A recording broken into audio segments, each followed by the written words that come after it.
Penguin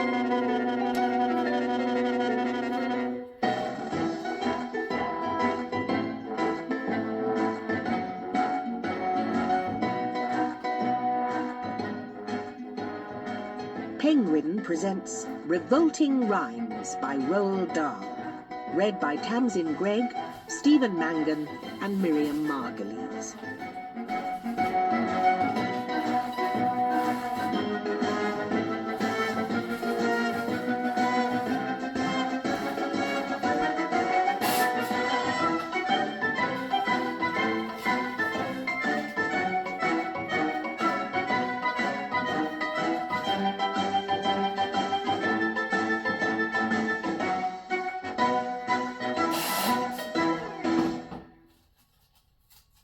Cinderella.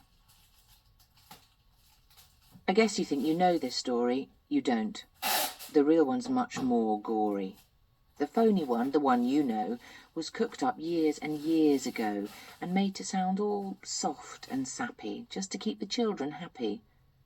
Mind you, they got the first bit right, the bit where, in the dead of night, the ugly sisters, jewels and all, departed for the palace ball, while darling little Cinderella was locked up in a slimy cellar, where rats who wanted things to eat began to nibble at her feet. She bellowed, "Help!" and "Let me out!" The magic fairy heard her shout. Appearing in a blaze of light, she said, "My dear, are you all right?" "All right?" cried Cindy. "Can't you see I feel as rotten as can be?" She beat her fist against the wall and shouted, "Get me to the ball! There is a disco at the palace. The rest have gone, and I am jealous. I want a dress, I want a coach, and earrings, and a diamond brooch, and silver slippers, 2 of those, and lovely nylon pantyhose. Done up like that, I'll guarantee the handsome prince will fall for me." The fairy said, "Hang on a tick." She gave her wand a mighty flick, and quickly, in no time at all, Cindy was at the palace ball. It made the ugly sisters wince to see her dancing with the prince. She held him very tight and pressed herself against his manly chest. The prince himself was turned to pulp. All he could do was gasp and gulp. Then midnight struck. She shouted, "Heck! I've got to run to save my neck!" The prince cried, "No, alas, alack!" He grabbed her dress to hold her back. As Cindy shouted, "Let me go!" the dress was ripped from head to toe. She ran out in her underwear and lost one slipper on the stair. The prince was on it like a dart. He pressed it to his pounding heart. "The girl this slipper fits," he cried, "tomorrow morn shall be my bride. I'll visit every house in town until I've tracked the maiden down." Then, rather carelessly, I fear, he placed it on a crate of beer. At once, one of the ugly sisters, the one whose face was blotched with blisters, sneaked up and grabbed the dainty shoe and quickly flushed it down the loo. Then, in its place, she calmly put the slipper from her own left foot. Aha, you see, the plot grows thicker, and Cindy's luck starts looking sicker. Next day, the prince went charging down to knock on all the doors in town. In every house the tension grew. Who was the owner of the shoe? The shoe was long and very wide. A normal foot got lost inside. Also it smelled a wee bit icky. The owner's feet were hot and sticky. Thousands of eager people came to try it on, but all in vain. Now came the ugly sisters' go. One tried it on. The prince screamed, "No!" But she screamed, "Yes, it fits! Whoopee! So now you've got to marry me." The prince went white from ear to ear.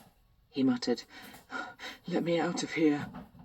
"Oh, no, you don't. You made a vow. There's no way you can back out now." "Off with her head!" the prince roared back. They chopped it off with one big whack.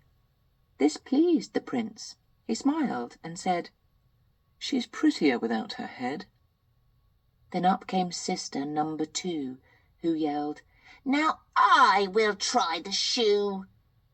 "Try this instead," the prince yelled back. He swung his trusty sword, and smack!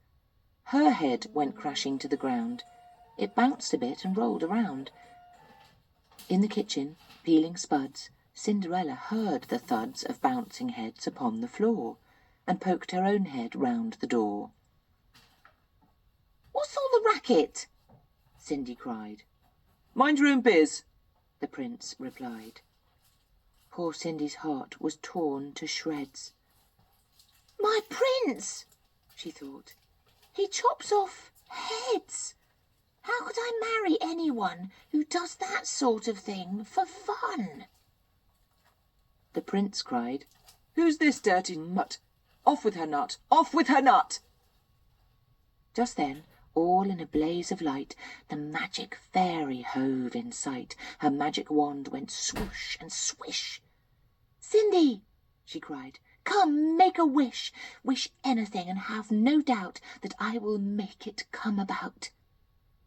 Cindy answered, "Oh, kind fairy, this time I shall be more wary. No more princes, no more money. I've had my taste of honey. I'm wishing for a decent man. They're hard to find. Do you think you can?" Within a minute, Cinderella was married to a lovely fella, a simple jam maker by trade, who sold good homemade marmalade. Their house was filled with smiles and laughter, and they were happy ever after.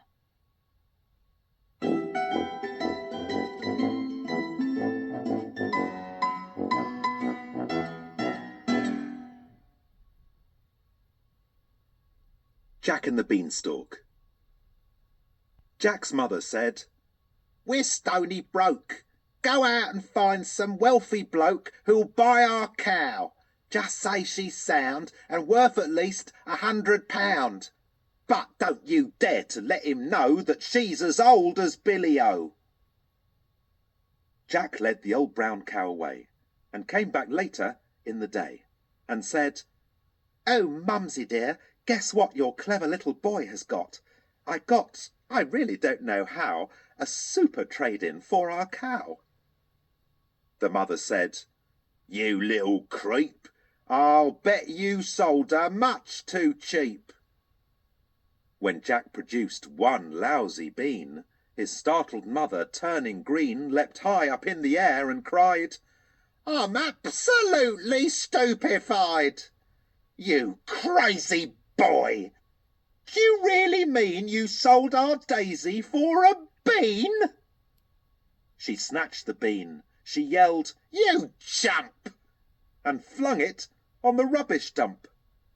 Then summoning up all her power, she beat the boy for half an hour, using, and nothing could be meaner, the handle of a vacuum cleaner.